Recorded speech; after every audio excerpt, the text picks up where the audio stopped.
Hello बच्चों, देखिए क्या लाया है। ये है फिजिक्स का पेपर 2025 में आने वाला। 2025 में आने वाले फिजिक्स के बहुत ही ज्यादा इंपॉर्टेंट, बहुत ही ज्यादा, जो कि आपके आने वाले अभी 2-4 दिन में पेपर है। 2 दिन के बाद उसी में आने वाले एकदम हूबहू क्वेश्चन आपको मिल जाएंगे। आपको हो सके डाटा वाइज भी मिल जाए, हो सके सेम पैटर्न पर मिल जाए। तो आइए स्टार्ट करते हैं हम क्वेश्चन 2025 के क्वेश्चन। क्या है question number 1? Question number one कह रहा है कि a car accelerate from 30 metre per second 5 second, what is the acceleration. मतलब आपको देखिए एक क्वेश्चन मिलेगा किस पर, इक्वेशन ऑफ मोशन पर, v is equal to u plus a t या फिर s is equal to u t plus half a t का स्क्वायर। इन दोनों में से किसी एक पर आपको क्वेश्चन पक्का मिलेगा। ठीक है, तो ये जो क्वेश्चन है वो इस पे है, तो ये वाले को हम हटा देते हैं। तो ये क्वेश्चन है इस पे है, तो u दिया है इस क्वेश्चन में 0। क्या दिया है? u 0 दिया है। और आपसे v पूछ रहा है, a आपको नहीं, आपको v पूछ नहीं रहा है, आपसे क्या पूछ रहा है? आपसे a पूछ रहा है, और v दिया है 30 मीटर पर सेकेंड। ठीक है, 30 मीटर पर सेकेंड, और आपको टाइम भी दिया है, कितना दिया है? 5 सेकेंड। बस आप इसमें रख लीजिए। तो a इज इक्वल टू क्या हो जाएगा आपका? a हो जाएगा बच्चा v अपॉन में a is equal to v minus u upon में t। और u आपका 0 है, तो ये रख लीजिए वैल्यू 30 माइनस 0 अपॉन में 5। It means a is equal to आ जाएगा 6 मीटर पर सेकेंड स्क्वायर। कितना आ जाएगा? 6 metre per second square. Very important है, मैंने बोला क्या आएगा इस इक्वेशन पर, तो 100% आने वाला है। चलिए क्वेश्चन संख्या दूसरा देखते हैं। The resultant of two vector is maximum. Maximum देखो इस पे भी होगा कि आर मैक्सिमम कौन होगा वेक्टर लॉ में, कि ए का स्क्वायर प्लस बी का square plus 2ab cos theta. Cos maximum कब होता है sir? Theta is equal to 0 पर। तो आर मैक्सिमम भी कब होगा? जब थीटा क्या होगा? 0 होगा। ठीक है, इस टाइप के क्वेश्चन जरूर करके जाओ। अगर पेपर में 40 में 40 लाना है, इस टाइप के क्वेश्चन जरूर करके जाओ। सारे के सारे क्वेश्चन आपको इंपॉर्टेंट हैं, एक एक क्वेश्चन इंपॉर्टेंट है। अपने दोस्तों में शेयर करो। Lubrication is use. लुब्रिकेशन किस लिए यूज होता है सर? ऑप्शन दे रहा है पहला इंक्रीज इन फ्रिक्शन, सर गलत ऑप्शन है। क्या है? Decrease in friction. तीसरे का क्या हो जाएगा? ए। फोर्थ देखेंगे, यूनिफाइड एटॉमिक मास, यानी कि यू ए एम की वैल्यू, AMU की वैल्यू पूछ रहा है। क्या होता है? 1.66 इंटू 10 की पावर माइनस का 27 है, ये याद रखें। क्या होता है? 10 की पावर माइनस का 27 है, याद रखेंगे। गलतियां नहीं करेंगे, सिली मिस्टेक नहीं करके आएंगे। The area under the velocity, velocity और टाइम का देखो, वेलोसिटी वर्सेस टाइम का अगर एरिया पूछे तो क्या होता है? डिस्प्लेसमेंट होता है। क्या होता है? डिस्प्लेसमेंट होता है। अगर यही स्पीड वर्सेस टाइम का पूछे, स्पीड, ये स्पीड है, स्पीड वर्सेस टाइम का एरिया पूछेगा, तो ये क्या होगा? डिस्टेंस होगा। क्या होगा? डिस्टेंस होगा। अगर velocity versus area versus time का एरिया पूछेगा, ये क्या है? ए क्या है? एक्सेलरेशन। ए क्या है? एक्सेलरेशन। और टाइम के ग्राफ का अगर एरिया पूछेगा तो ये क्या होगा? ये होगा वेलोसिटी। क्या होगी? वेलोसिटी। ये याद रखेंगे। वेलोसिटी वर्सेस टाइम का ग्राफ क्या होता है? डिस्प्लेसमेंट। स्पीड वर्सेस टाइम का ग्राफ क्या होता है? डिस्टेंस। एक्सेलरेशन वर्सेस टाइम का ग्राफ क्या होता है? वेलोसिटी। तो आप इसका क्या आंसर आएगा? डिस्प्लेसमेंट। चलेंगे नेक्स्ट वीडियो की तरफ। The motion of the particle describe by x is equal to दिया हुआ है AT प्लस BT का स्क्वायर। देखो हमेशा याद रखो, एक क्वेश्चन तो डिफरेंशिएशन पे आएगा ही आएगा। एक इक्वेशन दिया होगा, एक्स का यहाँ इक्वेशन दिया है तो वेलोसिटी पूछा है, हो सके आपको वेलोसिटी का इक्वेशन दे दे, एक्सेलरेशन पूछ ले, तो आपको ये एक्स दिया है, ए की वैल्यू दी गई है, कितनी दी गई है 15, कितनी दी गई है 15 सीएमएस, और बी की वैल्यू दी गई है 3 सीएम पर स्क्वायर। ओके, और क्या दिया है, टाइम भी दिया है, t is equal to 3 second. तो क्या पूछ रहा है आपसे, वेलोसिटी पूछ रहा है, क्या पूछा आपसे, वेलोसिटी। इसको डिफरेंशिएट कर दीजिए, dx अपॉन में dt, इसका डिफरेंशिएशन ध्यान दो, t की पावर 1 है तो पावर क्या हो जाएगी, कम हो जाएगी, और जो पावर होगी वो आगे आ जाएगी, यानी कि 1 इंटू में a होगा, और यहाँ इसकी पावर 2 है तो 2 इंटू में b, और t की पावर 2 माइनस 1, तो ये हो जाएगा a प्लस 2bt। a की वैल्यू है 15, 2, b की वैल्यू है 3, और t की वैल्यू है कितनी 3, तो 3 3 9, 9 इंटू 2 18, 18 प्लस 15 कितना हो जाएगा 33, 33, 33, क्या आ जाएगा 33। फटाफट देखेंगे, क्वेश्चन संख्या 7 देखेंगे, आसान क्वेश्चन है।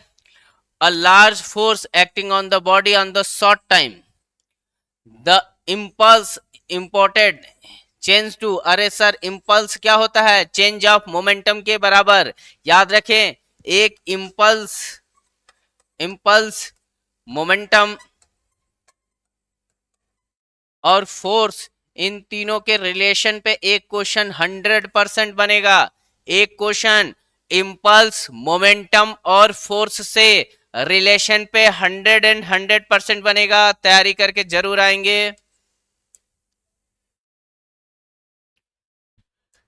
A body in the certain move along the y-axis in subjected to constant force। Sir force दिया है F is equal to minus का I cap plus 2j cap plus 3k cap, ये है force, newton में है ये sir.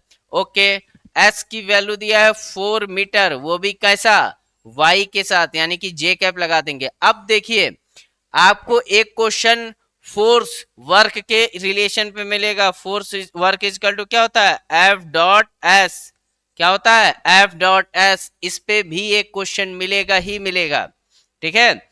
यहाँ पे इन दोनों का डॉट प्रोडक्ट, तो जे का जे के साथ डॉट प्रोडक्ट होता है, बाकी सबके साथ जीरो हो जाएगा, तो ये इनका जीरो होगा, तो 8 जूल आएगा, 4 इंटू 2 कितना आ जाएगा 8। फटाफट करेंगे, और अपने तो करेंगे करेंगे, दोस्तों में भी शेयर करेंगे। The direction of angular velocity is vector along, sir angular velocity, angular displacement सबकी डायरेक्शन में दिखा रहा हूं। देखो अगर ये सर्कुलर मोशन आपने पढ़ा है, सर्कुलर मोशन पढ़ा है, मान लो ये पार्टिकल यहाँ मूव कर रहा है, तो इसकी ये जो वेलोसिटी है इस जगह पे ये होगी, वेलोसिटी ये होगी, सेंट्रीपिटल एक्सेलरेशन एसी इधर को होगा, सेंट्रीपिटल एक्सेलरेशन एसी इधर को होगा, ये वाली जो डायरेक्शन है, ये वाली डायरेक्शन, इसमें किसका किसका होगा, डी थीटा का होगा। चेंज ऑफ एंगुलर डिस्प्लेसमेंट की डायरेक्शन कहाँ होगी, बाहर की तरफ, कैसी बाहर की तरफ, ऐसे घूम रहा ना तो ये होगा बाहर की तरफ, और ओमेगा एंगुलर वेलोसिटी की भी डायरेक्शन बाहर की तरफ, अल्फा की भी डायरेक्शन बाहर की तरफ, ठीक है। ये तीनों की डायरेक्शन कैसे होती है, एक्सिस पे, कैसी होती है, द एक्सिस ऑफ रोटेशन, किस पे होती है, एक्सिस ऑफ रोटेशन, किसकी किसकी, angular acceleration, angular velocity, angular displacement, तीनों के तीनों की। अगर सेंट्रीफ्यूगल एक्सेलरेशन पूछेगा तो टुवर्ड द सेंटर, अगर सेंट्रीफ्यूगल एक्सेलरेशन पूछेगा तो क्या होगा, आउटसाइड हो जाएगा, कैसा हो जाएगा आउटसाइड। और अगर आपसे, हालांकि वो इतना नहीं पूछेगा, ये हो गया एक्सिस ऑफ रोटेशन। एक और एक्सेलरेशन होता है 80 टांजेंशियल, बट इतना आपसे नहीं पूछेगा, वो वेलोसिटी की डायरेक्शन में होगी। तो मैंने सारे की डायरेक्शन आपको बता दी इस क्वेश्चन से।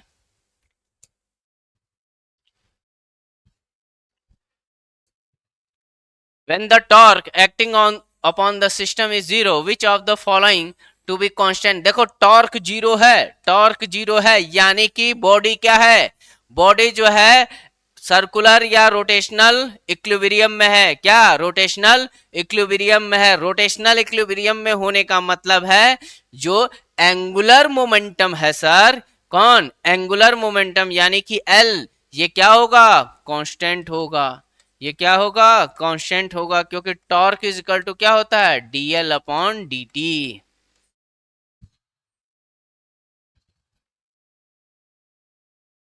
क्वेश्चन संख्या 11th।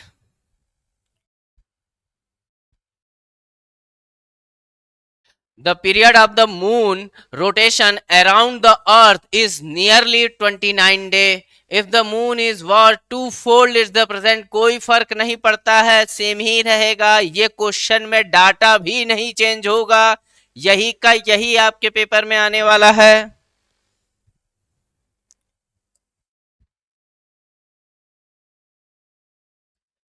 The shear module is also known as, shear module को क्या और कहते हैं, मॉड्यूलस ऑफ रिजिडिटी। क्या कहते हैं, मॉड्यूलस ऑफ रिजिडिटी। शियर को मॉड्यूलस ऑफ रिजिडिटी कहते हैं।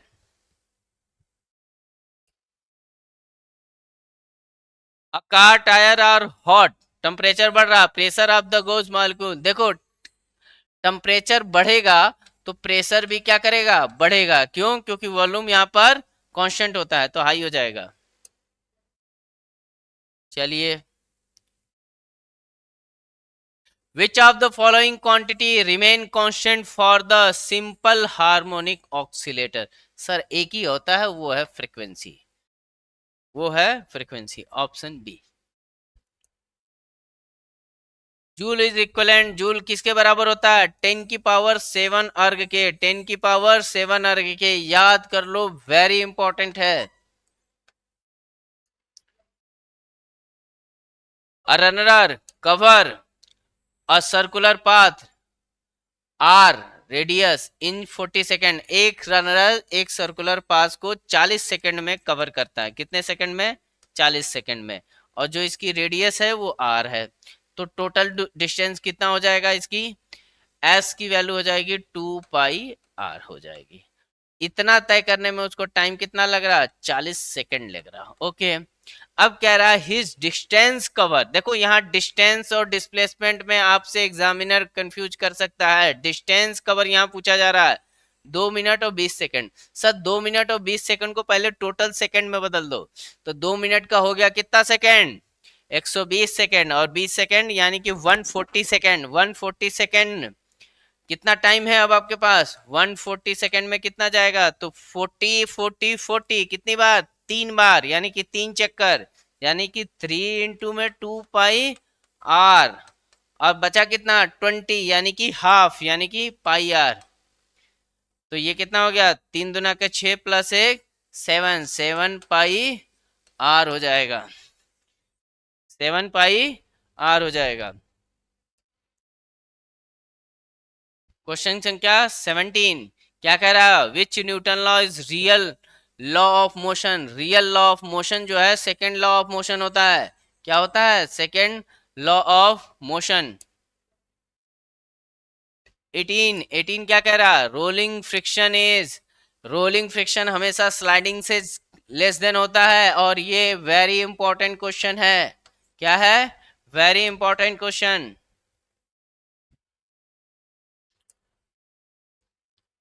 A bullet of mass 40 gram fired with the gun of 8 kg with the velocity of इतना, calculate the recoil velocity. Sir कुछ नहीं, मोमेंटम सेम रहेगा। क्या, बुलेट का मोमेंटम और कॉइल का मोमेंटम दोनों सेम ले लो, तो इसका मास कितना है 40 ग्राम, 40 इंटू 10⁻³ ये वेलोसिटी 800 मीटर पर सेकेंड, इसका 8 kg, और ये वेलोसिटी, तो ये 8 से 8 चला जाएगा, तो ये आ जाएगा 4, वो भी निगेटिव डायरेक्शन में, मीटर पर सेकेंड। देखो आया है क्या, ठीक।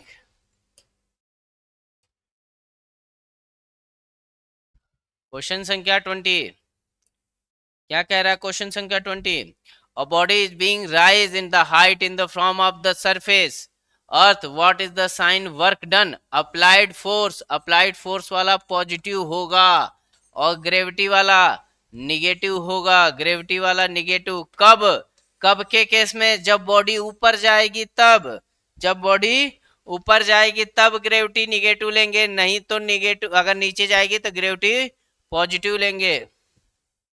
तो क्या ऑप्शन आएगा, पॉजिटिव और निगेटिव।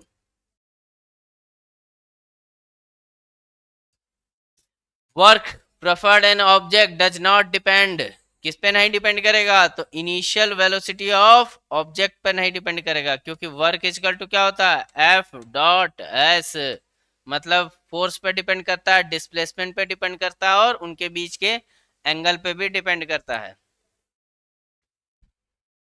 ये क्वेश्चन देखिए, a body of mass 10 kg moving in the height 3 metre with the uniform speed, sir height दिया है 3 मीटर, स्पीड दिया है 2 मीटर पर सेकेंड और मास दिया है 10 kg, तो पूछ रहा है टोटल एनर्जी, टोटल एनर्जी यानी कि मैकेनिकल एनर्जी की बात कर रहा है, क्या क्या होता है, पोटेंशियल प्लस काइनेटिक, तो ये potential m g h plus 1/2 m v का स्क्वायर, दोनों को सम कर दो तो एम 10 इंटू में 10 इंटू में 3 प्लस 1/2 इंटू में 10 और वेलोसिटी है 2 इंटू 2, तो ये 2 इससे कट जाएगा, ये 20 और ये कितना 100 300 300 प्लस 20 यानी कि 320, क्या आएगा जूल, 320 जूल। ठीक है, वैल्यू थोड़ा सा हो सके एग्जाम में ऊपर नीचे कर दे, लेकिन क्वेश्चन आएगा ही आएगा ये वाला। सर ये वाला question, a particle moving uniform circular motion has angular momentum L है, क्या है एंगुलर मोमेंटम एल है, it is the angular frequency is double, angular frequency को डबल कर दिया जाए, यानी कि ओमेगा जो डैश है वो 2 ओमेगा कर दिया जाए और एल है, ठीक है, तो काइनेटिक एनर्जी हाफ कर दी जाएगी, मतलब के जो होगा वो के बाई 2 कर दिया जाएगा। तो आपको एल डैश पूछा है, क्या पूछ रहा है, एल डैश पूछ रहा है, तो आपको पता होना चाहिए कि kinetic energy is equal to rotation के लिए क्या होता है। पहली बात तो ये होता है 1/2 आई ओमेगा का स्क्वायर और एल इज इक्वल टू होता है आई इंटू में ओमेगा, क्या होता है आई इंटू में होगा, तो I is equal to L by omega लिख सकते हैं क्या, यहाँ पे पुट कर दीजिए तो के इज इक्वल टू क्या आ जाएगा 1/2 एल बाई ओमेगा इंटू में ओमेगा का स्क्वायर, यानी कि ये कट जाएगा, यानी कि आपका क्या आ गया, के इज इक्वल टू आ गया, के इज इक्वल टू आया, क्या आया 1/2 एल ओमेगा का स्क्वायर, तो एल इज इक्वल टू क्या 2k अपॉन में, सॉरी ओमेगा का स्क्वायर नहीं है ये ओमेगा है, हाँ 2k बाई ओमेगा। अब देखो के डैश क्या हो जा रहा था, एल डैश क्या होगा, एल डैश हो जाएगा 2, के डैश की जगह लिखेंगे k/2 और यहाँ पे भी 2 ओमेगा, यानी कि ये कितना हो जाएगा बाई 4 हो जाएगा, 2 इंटू 2 क्या हो जाएगा 4। अच्छा क्वेश्चन है, very important, very very important.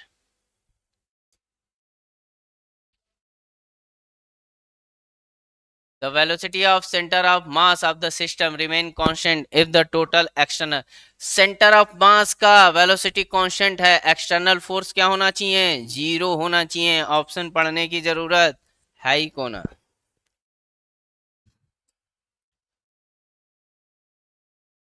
Twenty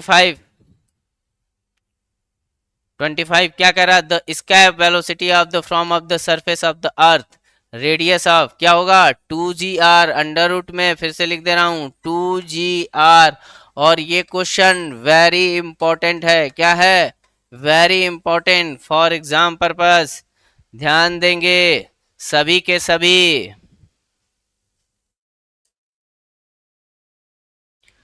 the temperature of the body इस सेल्सियस 140 सेल्सियस, सर फॉरेनहाइट के लिए क्या होता है 9/5 सेल्सियस प्लस 32, यहाँ है 9/5 इंटू में 140 प्लस 32, तो ये कितना हो जाएगा 9 इंटू में इसको कट करेंगे तो कितनी बार जाएगा 28 प्लस 32, तो इसका मल्टीप्लाई करेंगे तो कितना आ जाएगा, ये कुछ जाएगा 280 माइनस 28 यानी कि 280 माइनस 30 अगर करेंगे 250, 252 plus 32, it means 482 284 degree Fahrenheit आना चाहिए। ऑप्शन है क्या, नहीं है, नन ऑफ दिस। हो सके आपको वैल्यू यहाँ पर चेंज मिले एग्जाम में, ठीक है।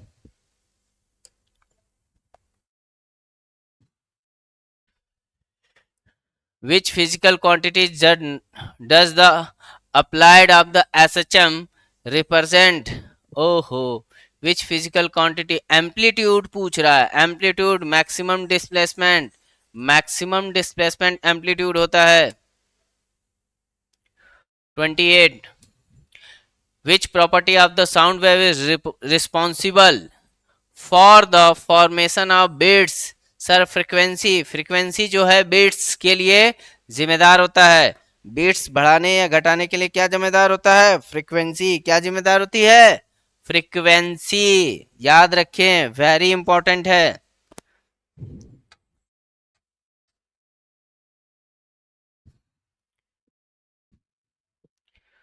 The breaking stress of wire किस पे डिपेंड करता है, मटेरियल ऑफ वायर पे। किस पे, मटेरियल ऑफ वायर पे। ब्रेकिंग स्ट्रेस, जहां पे मटेरियल ब्रेक करेगा वो किस पे करेगा, मटेरियल ऑफ वायर पे। A man in sitting on the boat floating on the pond, if the man drink some water from the pond the level of the water, sir same रहेगा। क्या रहेगा, remain same रहेगा। Fluid का question है, बहुत आसान question होते हैं ये सब। 31, after terminal velocity is reset, the acceleration of the body falling through the viscous fluid is, sir acceleration zero हो जाएगा। क्या हो जाएगा, टर्मिनल वेलोसिटी के बाद एक्सेलरेशन जीरो, क्योंकि वेलोसिटी में चेंज नहीं होगा। The ratio of D theta by D T ये किसका होता है, न्यूटन लॉ, न्यूटन का कूलिंग लॉ, न्यूटन का कूलिंग लॉ। न्यूटन साहब ने ना जाने कितने कितने लॉ दिए हैं, ठीक है। हर क्षेत्र में जाओगे, जिस लाइन में जाओगे, जो चीज पढ़ोगे, कूलिंग पढ़ लो, टेम्परेचर पढ़ लो, थर्मोडायनेमिक्स पढ़ लो, ठीक है, मटेरियल पढ़ लो, कुछ भी पढ़ लो, ये मोशन पढ़ लिया उसमें तो आपने न्यूटन के लॉ देखे ही हैं। तो न्यूटन ने बहुत ढेर सारे, हर एक फील्ड में कुछ ना कुछ लॉ करके गए हैं। Wien's displacement law express the relation between किसकी, wavelength corresponding to maximum energy की बात करता है एट टेम्परेचर। तो ये ऑप्शन आएगा डी। याद रखे, वेरी वेरी इंपॉर्टेंट है, वेरी वेरी इंपॉर्टेंट है। बॉयल्स लॉ किसको सपोर्ट वो होता है, आइसोथर्मल के लिए। किसके लिए, आइसोथर्मल के लिए। The volume of vessel A is twice the volume of V. VA is equal to 2VB कह रहा है। And the other them filled with the same gas if the gas A is twice the temperature, मतलब gas A का temperature double कर दिया जाए। क्या कर दिया जाए, डबल। और क्या कह रहा है, प्रेशर के बारे में, pressure is compare to gas, और प्रेशर भी डबल कर दिया जाएगा तो रेशियो सेम बना रहेगा। क्या बना रहेगा, 2:1। VA अपॉन में VB इज इक्वल टू क्या लिखेंगे, 2:1 लिखेंगे। चलो next 36, a particle maximum velocity. बच्चा अगर मैक्सिमम वेलोसिटी पूछे V मैक्स तो क्या लिखोगे, ओमेगा इंटू ए। अगर आपसे A मैक्स पूछ ले तो क्या हो जाएगा, ओमेगा का स्क्वायर इंटू में A। तो ये याद रखें, ये क्या है, A मैक्स है, ये क्या है, A मैक्स है। दोनों में से कोई ना कोई एक पूछेगा। What is the time period of the pendulum complete the 10 oscillation? Sir time यानी कि 20 अपॉन में 10 कितना हो जाएगा, 2 सेकेंड। क्या हो जाएगा, फ्रीक्वेंसी 2 सेकेंड। क्या हो जाएगा, 2 second. 38, speed of the sound in air increase करता है विद द इंक्रीजिंग ह्यूमिडिटी। देखो, ह्यूमिडिटी जब बढ़ती है तो पार्टिकल, वाटर वेपर के पार्टिकल बढ़ते हैं, लेकिन लोगों को दिमाग में ये होता है कि वाटर वेपर का पार्टिकल बढ़ेगा तो डेंसिटी बढ़ेगा। ऐसा नहीं है। अगर वाटर वेपर का पार्टिकल बढ़ेगा तो डेंसिटी घटती है, क्योंकि वाटर वेपर का जो मास होता है वो 18 होता है, और जो N2 और भी गैसें हैं वो वेट में उससे ज्यादा होती हैं। ठीक है, तो उस हिसाब से देखोगे ना, जैसे ऑक्सीजन है O2 यानी कि 32 होता है, तो वो उसकी जगह जब लेगा तो डेंसिटी घटती है लिटरली। और आप ये याद रखिएगा कि इंक्रीज होगा, क्या होगा, इंक्रीज होगा। ठीक, बहुत सब चीजें हैं इस क्वेश्चन में। The product of the moment of inertia and angular acceleration, moment of inertia and angular I alpha क्या होता है, टॉर्क होता है। क्या होता है बच्चा, टॉर्क। आई अल्फा क्या हो जाएगा, टॉर्क। क्या हो जाएगा, टॉर्क। किसी को याद नहीं रहता तो उससे ऐसे पूछ लो, आई किसके एनालॉग होता है, मास के। अल्फा किसके एनालॉग होता है, एक्सेलरेशन का। M a is equal to किसका होता है, फोर्स का। फोर्स किसके एनालॉग होता है, टॉर्क के। हो गया खत्म। In case of projectile motion, in case of projectile motion, what is the angle between the velocity at the acceleration and highest point। चलो, प्रोजेक्टाइल मोशन ये है, यहाँ पर हाईएस्ट पॉइंट है, यहाँ पर वेलोसिटी का, यहाँ पर वेलोसिटी का सिर्फ यूएक्स वाला कंपोनेंट होता है, यूवाई वाला जो कंपोनेंट है वो जीरो हो जाएगा। और एक्सेलरेशन तो एक ही लगता है ड्यू टू ग्रेविटी, तो एंगल इसके बीच में कितना है, 90 डिग्री। कितना है, 90 डिग्री। इसी तरह बच्चों, ये बहुत इंपॉर्टेंट क्वेश्चन थे, सारे के सारे इंपॉर्टेंट हैं आपके एग्जाम पर्पस के लिए। आप सभी के सभी ये क्वेश्चन को कम से कम 5 से 7 बार देख के जाइएगा, और अपने दोस्तों को जरूर शेयर कीजिएगा। 100% के पेपर में आने वाले हैं आपके, आके अपकमिंग एग्जाम में ये क्वेश्चन रहेंगे। थैंक यू बच्चों, thank you to all of you and best of luck.